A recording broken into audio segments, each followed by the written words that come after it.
What's up, squad? Brandon from the Bantu Sun. Thank you so much for joining me today. So, as I repeatedly say, we live in a tripolar world: the US, India, and China. So, I want to touch on two out of those three because each one of those countries have their own strengths and weaknesses. So, let's talk about India and China. So there's a big hoorah of what's going on right now between India and the Maldives. So the Maldives is a island chain to the south of India. I like to refer to it as India's Hawaii.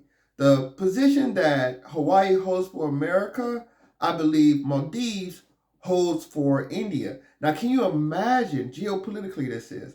Can you imagine if Hawaii was not in possession of the United States and the decisions and the limitations that will provide for the United States in the Pacific? To me, the same thing goes for the Maldives. So on this story, there's two sides, right? There's the pop angle, and it's more of the geopolitical, what I think is actually going on angle. So on the pop angle is basically this, and this is the popular narrative right now. Prime Minister Modi goes visit an Indian beach in Lakshadweep, India, and a couple of deputies in Maldives take that as a front. Maldives is a major tourist destination for Indians and Russians mostly, but it is heavily dependent on Indian tourism. So a couple of prime deputies in Maldives took that as a front, as a slight against the Maldives. And this whole hoorah of if India divesting away from Maldives, Maldives feeling insecure about their economy, being not appreciated by the Indians. So that's the pop angle. The geopolitical angle is that whole scenario is to me the Archduke Franz Ferdinand in World War One. You know, yeah, the Archduke got assassinated, and many attribute that to the beginning of World War One. But he was just the igniter, right? It was already the tensions were already high at a boil, and that's what I'm seeing here with the Maldives.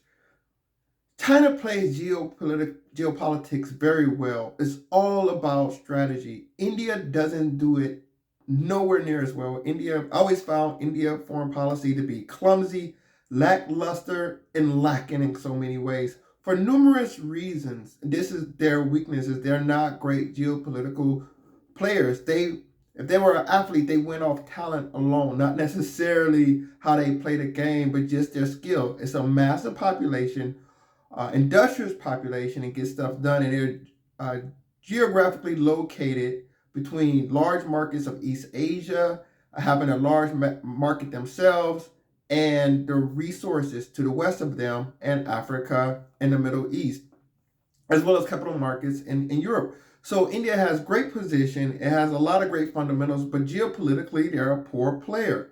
Reason why I say they're a poor player, because they let China slip into their backyard. China has already made Maldives part of the Belt and Road Initiative, and China has been working angles with the Maldives. So the Maldives is consistent as much as 100% Muslims. So already you have a little contention. India, for some reason, has gone out on a limb in support of Israel in one of the most full-throated way.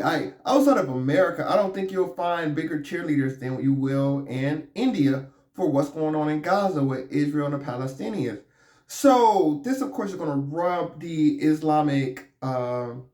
rub the Muslims in Maldives the wrong way. On top of that, China is coaxing them. China's already invested in a major bridge there, formerly called the Chinese Maldives Friendship Bridge, but they changed the name to the Sinamale Bridge. But you have China really seeking to get access. Why? Because the Maldives, being the Hawaii to India, is flanking India. So if there's ever a kerfuffle between India and China, China will have a position in the middle of the Indian Ocean where land is at a premium. It's only India, Sri Lanka, Maldives and British overseas territory, the Diego Garcia military atoll down there. So it's not that much land in the Indian Ocean. China knows that. China's insecure about its resources because they have to go a long way through the ocean from the Middle East. This is primarily oil, but has to go a long way through the through the Indian Oceans, through the Malacca Straits, all the way to East Asia through the South China Seas. So China, having foresight, has been working the angle with Maldives, being geopolitical thinkers. And now, just waiting for the right flame to catch, this little kerfuffle between, with this beach, Modi walking on the beach, PM Modi walking on the beach, has blown up to this whole India out policy that's being practiced by President Mizzou of Maldives. And of course, India has stationed personnel in the Maldives, and now that's under duress. So India has completely exposed themselves and subject them to losing a very vital strategic position on the Indian Ocean.